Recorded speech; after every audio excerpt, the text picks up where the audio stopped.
Graças e paz a todos, como estão? Estamos de volta para mais uma aula da Escola Bíblica Dominical, aula essa feita pela Igreja de Deus no Brasil, a UR11, Ministério do Bispo Rosivaldo Nascimento, sobre a superintendência da Escola Bíblica Dominical do irmão Emerson Carlos. Somos gratos a Deus pelo privilégio e a oportunidade a nós concedida de mais uma vez estarmos juntos. Hoje estaremos dando continuidade àquilo que foi proposto como cronograma do primeiro semestre, que é o livro de Atos. A semana passada nós vimos a respeito da descida do Espírito Santo e estudamos o capítulo 2, dos versos 1 ao 13. Para continuar o capítulo 2, estaremos vendo hoje a partir do verso 14 e, se assim Deus permitir, estaremos finalizando o capítulo 2. São muitos assuntos, o sermão de Pedro, a comunhão da igreja, mas, assim permitindo Deus, estaremos falando um pouco sobre estes assuntos de forma, infelizmente, curta, mas espero em Deus que seja amplo o vosso aproveitamento e conhecimento das Escrituras. Te convido a orar nesse momento, mas já deixa fácil a tua Bíblia, abre no capítulo 2 de Atos e vamos fazer uma breve oração para estar iniciando o estudo desse dia.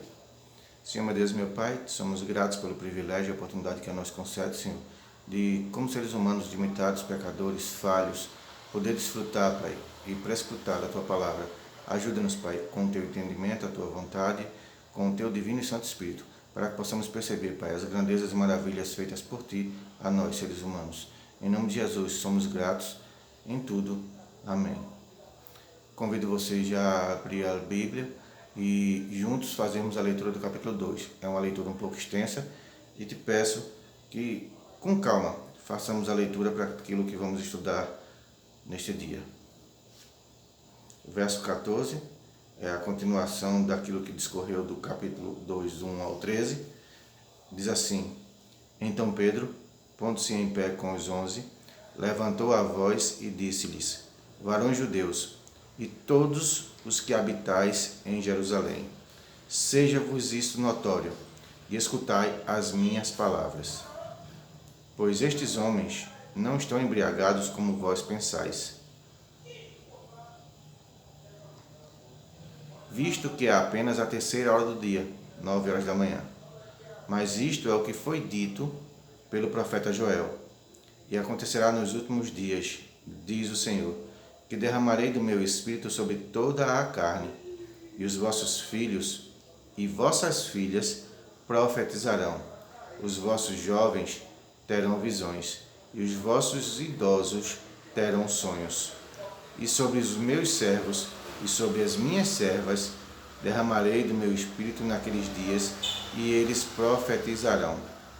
E mostrarei prodígios em cima no céu, e sinais embaixo na terra: sangue, fogo e vapor de fumaça. O sol se converterá em trevas, e a lua em sangue, antes que venha o grande e glorioso dia do Senhor. E acontecerá que todo aquele que invocar o nome do Senhor será salvo. Varões israelitas, escutai estas palavras. A Jesus, o Nazareno, varão aprovado por Deus entre vós com milagres, prodígios e sinais, que Deus por meio dele fez entre vós, como vós mesmos bem sabeis, a este, que foi entregue pelo determinado conselho e presciência de Deus, vós o mataste, crucificando pela mão de iníquos, ao qual Deus o ressuscitou, rompendo os grilhões da morte, pois não era possível que fosse retido por ela. Porque dele fala Davi: sempre via diante de mim o Senhor, porque está à minha direita, para que eu não seja abalado. Por isso, alegrou-se o meu coração e a minha língua exultou, e além disso a minha carne há de repousar em esperança. Pois não deixarás a minha alma no Hades, nem permitirás que o teu santo veja a corrupção. Fizeste-me conhecer os caminhos da vida, encher-me-ás de alegria na tua presença. Irmãos, seja-me permitido dizer-vos livremente acerca do patriarca Davi, que ele morreu e foi sepultado, e entre nós até hoje está o seu túmulo. Sendo, pois, ele profeta, E sabendo que Deus lhe havia prometido com juramento que faria sentar sobre o seu trono um dos seus descendentes, prevendo isto, Davi falou da ressurreição de Cristo, que a sua alma não foi deixada no Hades, nem a sua carne entrou em decomposição, ou seja, viu a corrupção. Ora, a este Jesus Deus ressuscitou, o que todos nós somos testemunhas, de sorte que, exaltado pela destra de Deus, e tendo recebido do Pai a promessa do Espírito Santo, derramou isto que vós hoje vedes e ouvis. Porque Davi não subiu aos céus, mas ele próprio declara: disse o Senhor ao meu Senhor, assenta-te à minha direita, até que eu ponha os teus inimigos por escabelo dos teus pés. Saiba, pois, com certeza, toda a casa de Israel, que a esse mesmo Jesus, a quem vós crucificastes, Deus o fez Senhor e Cristo. Ora, ouvindo eles isto, compungiram-se em seu coração e perguntaram a Pedro e aos demais apóstolos: que faremos, varões irmãos? Pedro então lhes respondeu: arrependei-vos, e cada um de vós seja batizado em nome de Jesus, para remissão de vossos pecados, e recebereis o dom do Espírito Santo, porque a promessa vos pertence a vós e a vossos filhos, e a todos que estão longe, a quantos o Senhor nosso Deus chamar. Com muitas outras palavras, dava testemunho e os exortava, dizendo: salvai-vos desta geração perversa. De sorte que foram batizados os que receberam a sua palavra, e naquele dia agregaram-se quase 3.000 almas, e perseveravam na doutrina dos apóstolos, e na comunhão, e no partir do pão, e nas orações, e em cada alma havia temor. E muitos prodígios e sinais eram feitos pelos apóstolos. Todos os que criam estavam unidos e tinham tudo em comum. Vendiam suas propriedades e bens e repartiam com todos, segundo a necessidade de cada um. E perseverando unânimes todos os dias no templo, e partindo pão em casa, comiam com alegria e sinceridade de coração, louvando a Deus e caindo na graça de todo o povo. E a cada dia acrescentava-lhes o Senhor os que iam sendo salvos. Foi uma leitura extensa, leitura do capítulo 2, e nós precisamos pontuar aqui algumas coisas que esse capítulo nos traz. O verso 14 é interessante que ele trata justamente da continuidade daquilo que foi a descida do Espírito Santo. Enquanto a graça de Deus era manifesta aos homens através daquele som e daquela reunião que ali existia por conta da festa, e todo o povo foi junto ver, enquanto uns se maravilhavam, outros, porém, diziam: estão embriagados, isso é muito vinho que estão tomando.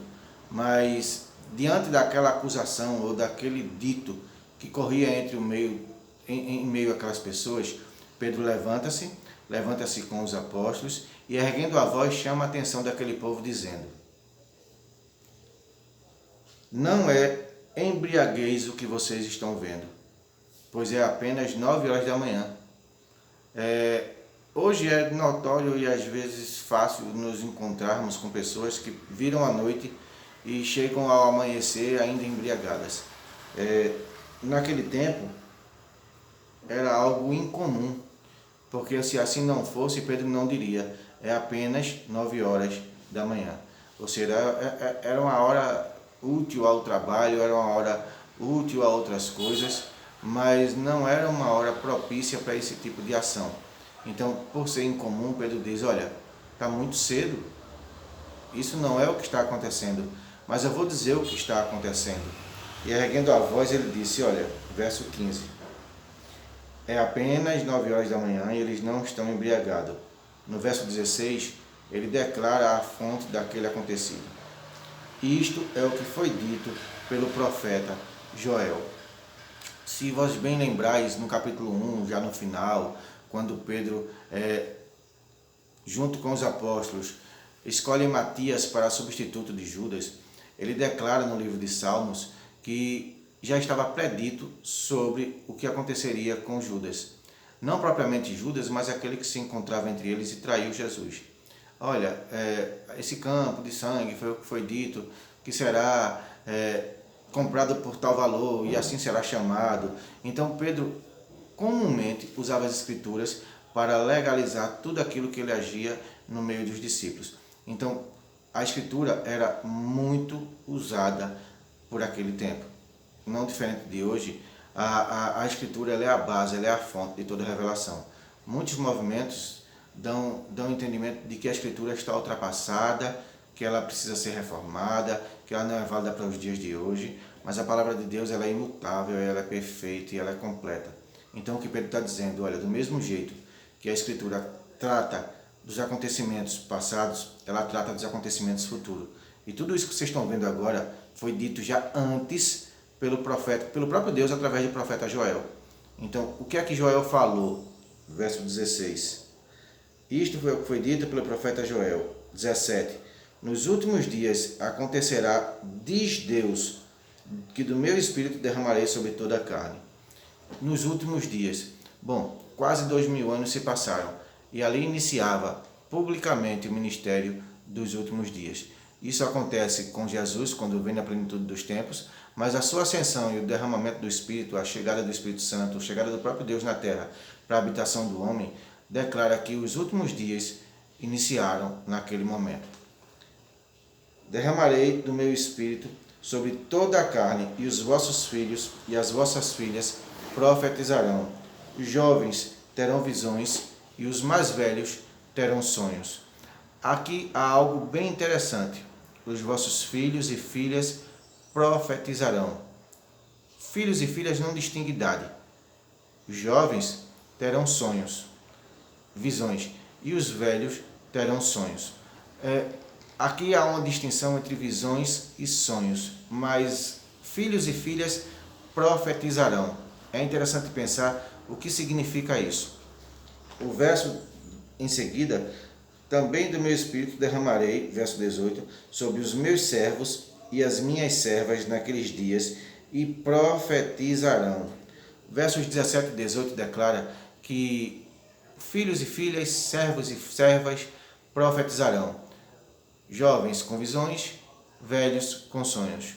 O que o Senhor quer dizer com isso? O Senhor disse através do profeta Joel que não haverá mais distinção, pois no Antigo Testamento a manifestação de Deus era dada a alguns em detrimento a outros. Alguns tinham, assim diz o Senhor, e ali profetizavam e ali declaravam as Escrituras, tudo aquilo que Deus falava através dos seus servos. Hebreus no capítulo 1, como a gente bem frisou, diz que antigamente o pai falava através dos patriarcas. Hoje, porém, constituiu o Filho, o herdeiro de tudo, por quem fala. Então, assim, Jesus foi, mandou o Espírito Santo, e qual foi o propósito disso? Que não houvesse mais distinção. Então, homens e mulheres, tanto jovens quanto maduros, todos profetizarão. Por quê? Porque esta foi a promessa do versículo 8 do capítulo 1. Fiquem em Jerusalém, porque vocês receberão poder. Para quê? Para serem testemunhas. Então, o intuito da descida do Espírito Santo é que a igreja avance, profetizando aquilo que é a palavra de Deus. Eu não falo de profecias como as que foram ditas a respeito do Cristo. Olha, virá um que nascerá de uma virgem. Não. Mas eu falo da profecia propriamente dita como a Escritura aberta aos povos. Porque é isso que Pedro vai fazer mais adiante. Ele primeiro diz, olha, isso aconteceu porque Joel já disse. Assim diz o Senhor, nos últimos dias derramarei do meu Espírito sobre filhos, sobre filhas, sobre servos, sobre servas, e todos, independente da idade, jovens, adultos, idosos, profetizarão. Independente dos sinais que se faziam por meio deles, o que Deus declara na palavra dele é que todos, de igual modo, terão a boca cheia pelo Espírito Santo para poder abrir e alcançar novos povos. Versos 19 traz algo que é interessante a nós pensarmos. Verso 19 vai dizer assim: farei aparecer prodígios no céu e sinais embaixo na terra, sangue, fogo e vapor de fumaça. Uma coisa interessante, você veja a ordem do texto. Farei aparecer prodígios no céu e sinais na terra. Os céus declaram as obras do Criador. Quando Jesus nasceu, os anjos anunciaram: Hosana nas alturas, é nascido entre os homens o Salvador. Quando Jesus reúne-se com os seus discípulos em Getsemane, o próprio céu busca Cristo, que ascende às alturas, e são sinais assim, incontestáveis, porque, como Pedro disse, todos eles ali eram testemunhas desses fatos. Então, depois desses sinais no céu, o que acontece? Os sinais na terra começam a surgir, declarando que está aberto o ministério dos últimos dias. Mas, não menos interessante, declara o versículo 20, o sol se converterá em trevas e a lua em sangue, antes que chegue o grande e glorioso dia do Senhor. Se estudarmos as Escrituras, os profetas do Antigo Testamento, nós vamos ver que esse dia glorioso, esse dia da manifestação majestosa do Senhor, para muitos será o terrível dia do Senhor. Por quê? Porque é quando o Senhor virá e trará consigo a justiça de Deus. Entendam uma coisa, em um calendário de acontecimentos, precisava se nascer o Cristo. Isso já aconteceu? Sim. O Cristo viveu, morreu e ressuscitou. Isso já aconteceu? Sim. O Cristo foi assunto aos céus e na destra de Deus hoje intercede por nós. Isso já aconteceu? Sim. Qual é o próximo evento do calendário de Deus? É o retorno de Jesus. Ora, Maranata, ora vem Senhor Jesus. Mas o que isso significa? Que em breve Cristo voltará e aquilo que hoje é esperança se tornará juízo. Como é que eu estou diante de Deus? Como é que você está diante de Deus? Se o próximo evento na agenda de Deus é a volta de Cristo Jesus, ele trará juízo sobre a terra.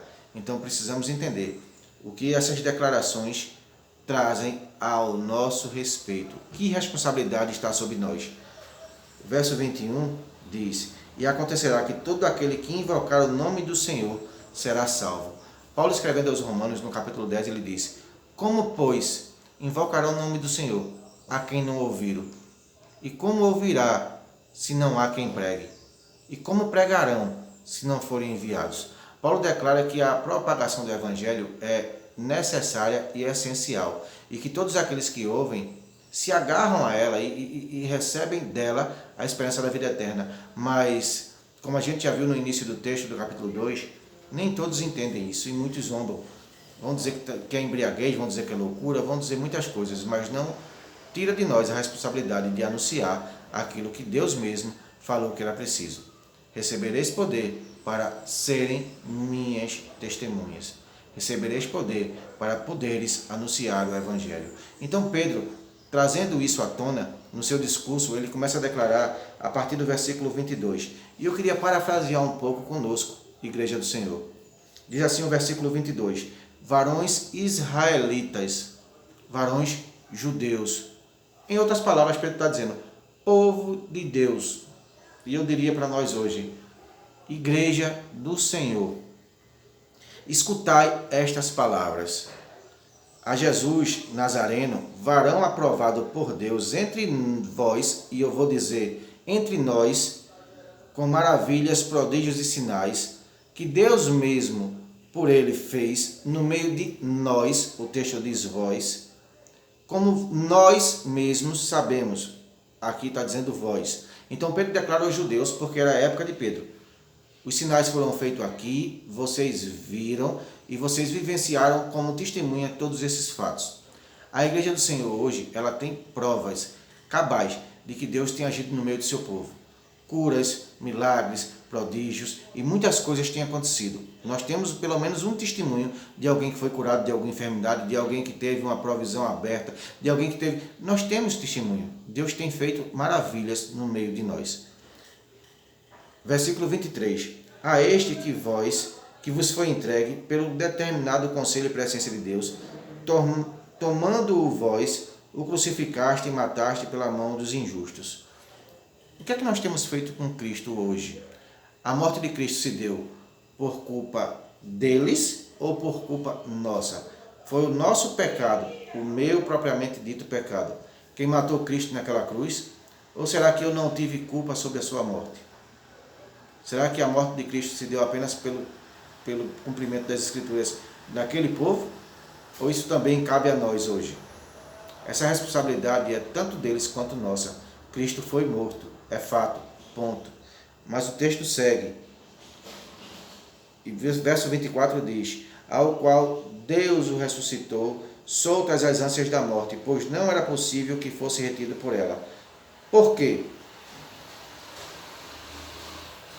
Ele sem pecado, a morte não tinha como retê-lo. Mas qual foi o pecado que Cristo levou naquela cruz? Foi o meu e o teu também. Então nós temos a responsabilidade sobre a morte de Cristo. Mas, discorrendo um salmo que Davi mesmo profetiza sobre Cristo, do verso 26 ao verso 32, nós podemos ver no 33 o cumprimento daquela situação.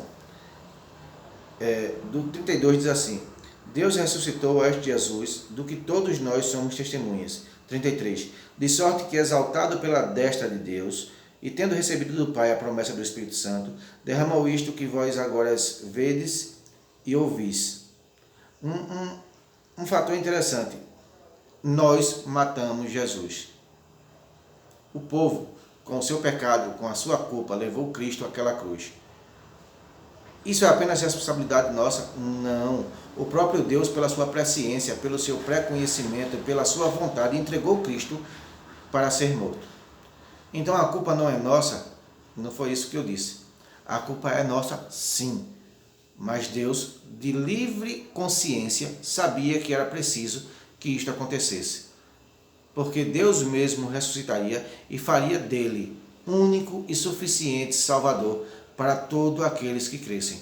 Jesus pagou o preço, um alto preço, preço de sangue na cruz, porque me ama e porque ama você. Mas esse amor precisa ser reconhecido. Esse amor sacrificial de Cristo teve um propósito. E qual foi o propósito? Verso 21. E acontecerá que todo aquele que invocar o nome do Senhor será salvo. Quando Davi profetiza no Salmo que Jesus não veria a corrupção, que Jesus não entraria em decomposição, porque o próprio Senhor prometeu a ele, o verso 32 diz que Deus ressuscitou a Jesus, que todos nós somos testemunhas, de sorte que, exaltado a destra de Deus, e tendo recebido do Pai a promessa do Espírito Santo, derramou isso que vós vedes e ouvis. 34. Porque Davi não subiu aos céus, mas ele mesmo diz: o Senhor, ao meu Senhor, assenta-te à minha direita. Mas ele próprio disse o Senhor ao meu Senhor: assenta-te à minha direita, até que ponha os teus inimigos por estrado dos teus pés. Saiba, pois, com certeza, toda a casa de Israel, que a esse Jesus, a quem vós crucificastes, Deus o fez Senhor e Cristo. Saiba a igreja do Senhor, saiba a todos os crentes na face da terra, que a Jesus, que muitas vezes tem ficado em segundo plano por conta das nossas vaidades, Deus fez Senhor e Cristo. Receber o Senhor, declarar o Senhor como o único e suficiente Salvador, não é fazer parte apenas de uma igreja, mas é viver aquilo que Cristo quer que cada um de nós vivamos. E eu vou dizer uma coisa a vocês: não é fácil. A reação daqueles homens que ouviram isso deveria ser a mesma reação da igreja. Deveria ser a mesma reação de nós hoje. Verso 37. Ouvindo eles isso, compungiram-se no seu coração e perguntaram a Pedro e aos demais apóstolos: que faremos, varões e irmãos? O que é que vai ser de nós? E a primeira resposta é interessantíssima. Pedro diz: arrependam-se. Arrepender-se? Arrependam-se. E sejam batizados por Cristo, ou no nome de Cristo, para a remissão de pecados, e recebereis o dom do Espírito. Algo bem interessante que conversava essa semana com um dos alunos da classe Dan é que estar cheio do Espírito é diferente de ser batizado no Espírito. Bom, entre muitas minúcias que esse texto pode ter, uma coisa é certa: a forma que Deus age naqueles dias e a forma que Deus age hoje em dia tem um propósito: anunciar o nome do Senhor. E recebereis poder para serem testemunhas. Como é que eu tenho testemunhado sobre Cristo na minha vida? Não é apenas na evangelização, não é apenas no evangelismo, mas é no modo de vida. Eu preciso viver Cristo diariamente e não é fácil. Então, antes de eu dizer a alguém que Jesus é bom, eu preciso viver esse Jesus na minha vida, para que ao abrir da minha boca e dizer sobre as grandezas do Senhor, as pessoas vejam em nós as virtudes do próprio Senhor. Quando os varões de alguma forma ficaram atônitos e perguntaram o que faremos nós, Pedro disse, se arrependam, mostrem nas suas vidas o fruto digno de arrependimento, sejam de alguma forma transformados pelo Espírito Santo, para que o próprio Deus, através do Espírito Santo, possa exercer os dons através de vocês. Porque a promessa vos diz respeito a vós, aos vossos filhos e a todos que estão longe, tantos quantos Deus, nosso Senhor, chamar. A promessa do Espírito Santo não foi para aquele dia apenas, foi a partir daquele dia, para hoje, até o dia glorioso do Senhor. E com muitas outras palavras, isto testificava e os exortava, dizendo, salvai-vos dessa geração perversa. É uma coisa muito interessante, a virtude do Espírito Santo, o dom de Deus, a promessa de Deus, nos livra desse mundo que vivemos. Um mundo mau, caído, perverso, e a gente precisa ser a diferença de Deus nessa terra para as pessoas que não têm amor, que não têm esperança. Então, um fator muito, de alguma forma, importante é que, estando em Cristo, nós somos a diferença dessa terra. Precisamos ser. E, não acabando o discurso de Pedro ali, Lucas registra, no verso 40, que com muitas outras palavras, porém não foram registradas, porque a importância foi até aqui. Nós matamos Cristo, mas Deus o ressuscitou. Nós o reprovamos por nossas ações, mas Deus o aprovou. E por meio de muitos sinais da ressurreição e da ascensão, o tornou o Senhor e Cristo, único e suficiente Salvador. Precisamos anunciar estas virtudes ao povo lá fora. Verso 41. De sorte que foram batizados e de bom grado receberam a sua palavra, e naquele dia agregaram-se quase 3.000 almas. Independente da quantidade, essa responsabilidade é dos 120, essa responsabilidade é dos 3.000, e essa responsabilidade é minha e sua, Igreja do Senhor, até a volta de Cristo, de anunciar suas virtudes e bem-aventuranças. Verso 42. Em diante, vai trazer uma ordem cronológica de cada fato aqui mencionado. Verso 42. E perseveravam na doutrina dos apóstolos, na comunhão, no partir do pão e nas orações. Qual é a preeminência? A palavra do Senhor. Qual é a mais importante nessa ordem cronológica? A palavra do Senhor. Eles perseveravam dia após dia nas Escrituras, lendo, estudando, e não havia essa questão de formação. Está formado, não precisa mais estudar. Não, eles liam diariamente, estudavam diariamente, discutiam diariamente. E era só a palavra de Deus? Não. O que é que tinha mais? A doutrina dos apóstolos, a comunhão. E o que seria comunhão? É encontrar os irmãos na igreja, abraçar, apertar a mão, alguma coisa? Não. É estar juntos, diariamente, dia após dia. E como isso funcionava? Partindo o pão. Partir o pão, irmão, numa refeição, não se faz com qualquer um, se faz com quem tem intimidade. E o Senhor declarou que aquela igreja, ela perseverava não só na Escritura, mas na comunhão e no partir do pão, e juntos nas orações. Verso seguinte, 43. E em toda a alma havia temor, e muitas maravilhas e sinais se faziam pelos apóstolos. Em toda a alma havia temor. Mas peraí, irmão, o temor não afasta, o temor não espanta, o temor não é medo? Não. O temor é reverência, saber que Deus é Criador, que Deus o fez exaltado entre todos e que um dia há de julgar o mundo. Então eles tinham a alegria da salvação, mas temiam que se essa salvação não fosse manifesta aos outros, os outros a quem eles conheciam, gostavam, seriam perdidos. Então esse temor era primordial para a evangelização. A gente está vivendo os dias como se fosse simplesmente mais um. Mas eu digo a vocês, o dia está próximo. O Senhor fez parar a terra, o Senhor fez mudar os tempos, o Senhor fez mudar tudo. Esse ano não vai haver carnaval. Quem imaginaria que em pleno sábado, de galo da madrugada, as ruas estariam vazias? Com aquela multidão, com aquele mar de gente. Deus fez mudar o tempo. Ano passado, 2020, escolas, igrejas, repartições, empregos, a cidade fechou, shoppings fecharam, tudo mudou. Por que esses sinais? O que isso significa? É primeiro necessário haver temor, haver a reverência sabendo que Ele é Deus. E aí só assim os sinais e maravilhas seriam manifestos. Há de alguma forma, preeminência. Em toda a alma havia temor. Em toda a alma havia temor. E muitas, não poucas, maravilhas e sinais se faziam pelos apóstolos. Verso 44. E todos que criam estavam juntos e tinham tudo em comum. Todos que criam estavam juntos. Vendiam suas propriedades e fazendas e repartiam com todos, segundo cada um havia necessário. E perseverando unânimes todos os dias no templo, e partindo o pão em casa, comiam juntos com alegria e singeleza de coração. Não é só na igreja, havia comunhão. Hoje as igrejas têm grupos de mulheres, grupos de homens, grupos de jovens, G6, e se reúnem em casa. Mas por que nem todos participam? Porque muitos estão confortáveis em chegar no culto e apenas receber do Senhor uma palavra, uma exortação, um gesto de esperança. Mas abrindo as casas, estando juntos em comunhão, nós fazemos um com o outro, porque entendemos a necessidade, a alegria, a tristeza, a dor.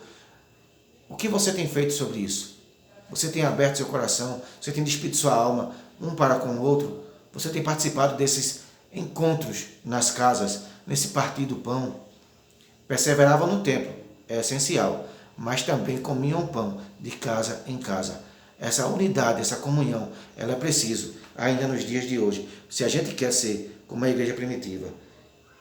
Louvando a Deus e caindo na graça de todo o povo, e todos os dias acrescentava o Senhor à igreja os que iam sendo salvos. Acrescentava o Senhor à igreja os que iam sendo salvos.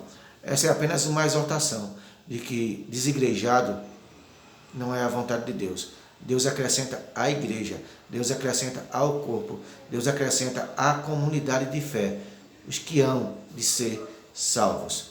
Se você recebeu Jesus ou declara ser de Deus, ser de Jesus, ter Jesus na sua vida, busque uma comunidade de fé para que você possa exercer a comunhão, o partir do pão e a partilha das Santas Escrituras Sagradas.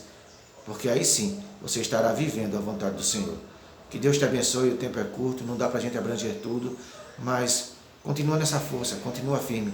E se você ainda não faz parte desse povo, entenda o que a palavra de Deus disse hoje. Todo aquele que invocar o nome do Senhor será salvo. E Deus, Ele mesmo, colocará na igreja aqueles que hão de ser salvos. Se você receber um convite e ainda não é professo do Senhor, aceite esse convite, visite uma comunidade de fé.